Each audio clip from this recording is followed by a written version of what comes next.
So dito nga po mga ka-Jomcar, bibigyan lang po natin ng maikling reaction video yung sinabi nga po ni Kalingap Rab sa kanyang live kagabi. Pero bago po natin umpisa ng video ito, sa mga bago pa lang po sa aking munting channel, huwag po natin kalimutang suportahan ang ama ng Kalingap, Kuya Val Santos Matubang at Kalingap Rab. At paunawa, panoorin po muna ang full video bago mag-comment para malaman ang nilalaman nito. So dito nga po mga ka-Jomcar, nakita nyo naman po yung ating naging thumbnail nga po. At yan po yung ating pag-uusapan po ngayon, yung ating thumbnail na Kalingap Rab okay lang daw basta, pero Kalingap Rab okay lang daw pero may condition. So ano nga ba ito mga Kalingap? At yun nga po mga Kalingap, may condition nga po itong si Kalingap Rab sa kanyang mga beneficiary. Kung napanood nyo po yung kanyang live nga po kagabi, sinabi nga po niya doon na bawal po mag-boyfriend muna yung kanyang mga beneficiaries. Dahil nga po sa nag-aaral pa po ang mga ito kasi nga po mga Kalingap, hindi rin naman po natin masisi itong si Kalingap Rab kung sakaling ganun po, kung ganun man po yung kanyang sinasabi na bawal pa po nga mag-boyfriend nga po yung kanyang mga beneficiaries. Kasi nga po 'di ba, kumbaga nandun na yung pagkakataon na makatapos ka ng pag-aaral sa tulong ng Team Kalingap, ng mga sponsor, 'di ba? Kumbaga wag na pong sayangin kasi marami po sa mga kabataan ngayon na gusto pong makapagtapos talaga ng kanilang pag-aaral, pero hindi po sila nakakapag-aaral nga po dahil nga po syempre sa hirap po ng buhay ngayon, 'di ba?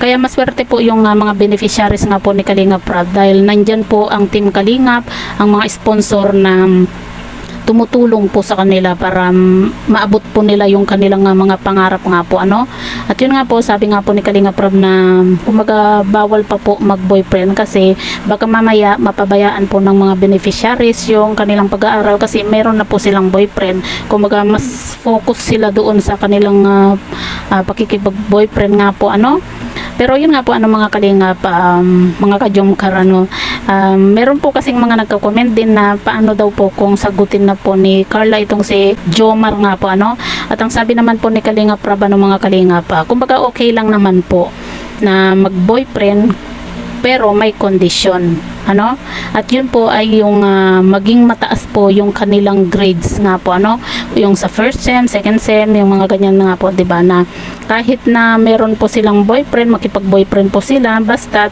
hindi po nila mapapabayaan yung kanilang grades na mataas pa din. Kumbaga okay daw yun kay Kalingap Rab. Pero kung nakipag-boyfriend po sila na habang nag-aaral tapos yung grades po nila bagsak, talagang hindi daw po pwede yung ganun kasi sayang po mga Kalingap, mga ka-Jomcar, 'di ba? Nandun na yung pagkakataon na may tumutulong sa iyo na para makapagtapos ka, para makapag-aral,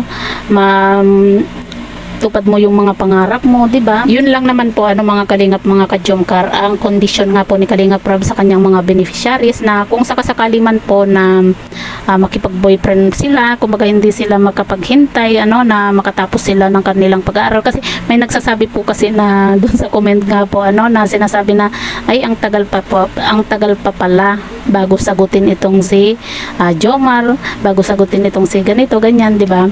Yun po yung mga comment nga po kagabi nga po dito kay Kalingap Rab. Kung napanood po nyo yung live nga po ni Kalingap Rab kagabi.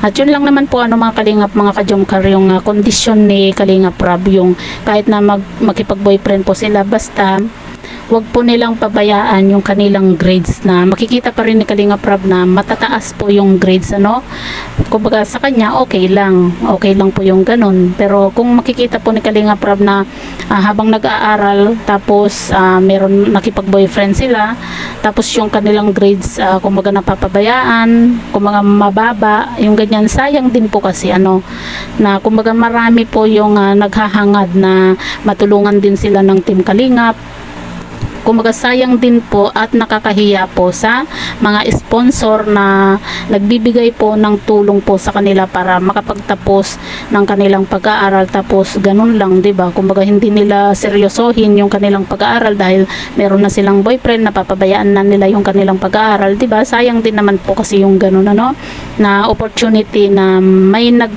kumbaga may tumutulong sa kanila na makapag-aral. Kasi biruin nyo, 'di ba? Hindi po biro yung gastusan sa college. Lalo na po yung course nga po ni Carla, 'di ba? Yung mga course po nila na talagang malaki po yung gastusan, ano? Kaya sana wag po nilang sayangin yung pagkakataon na ibinibigay na tulong nga po ano ng Team Kalingap, lalong-lalo na po sa mga sponsor. Kasi syempre nakakahiya naman po, ano, kasi yung mga perang ibinibigay din po ng mga sponsor, hindi naman din po yan pinupulot, ano?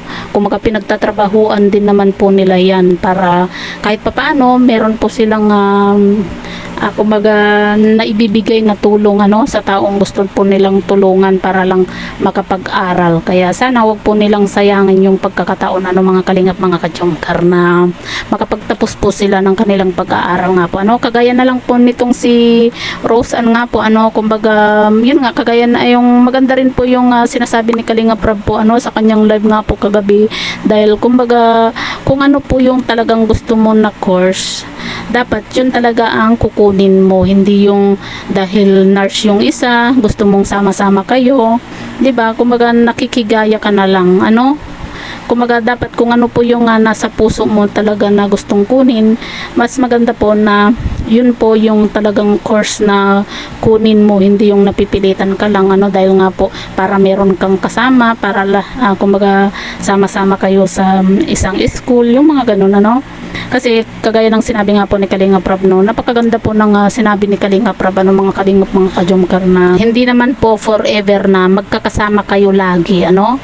Kasi 'di ba, syempre kapag nakapagtapos na sa pag-aaral, kumbaga tapos nagkaroon na ng pamilya, 'di ba? Kumbaga nasa sa kanila na po 'yun na kung ano po yung gusto nilang course, kasi habang may pagkakataon pa, ano, kumbaga pwede pa po nilang palitan. Kasi pagka naumpisahan na po nila yung first sem, mahirap na nga daw pong kumbaga magpalit, ano, ng course. Tapos hindi mo rin din kumbaga hindi mo rin matatapos or hindi ka rin makapag-focus dun sa kinuha mong course, kasi nga po hindi po talaga yun yung pinakagusto mo na course, ano. Kayo mga kalingap, mga kajomkar, ano po yung masasabi nga po ninyo, no, na pwede na bang mag-boyfriend itong si Carla habang nag-aaral?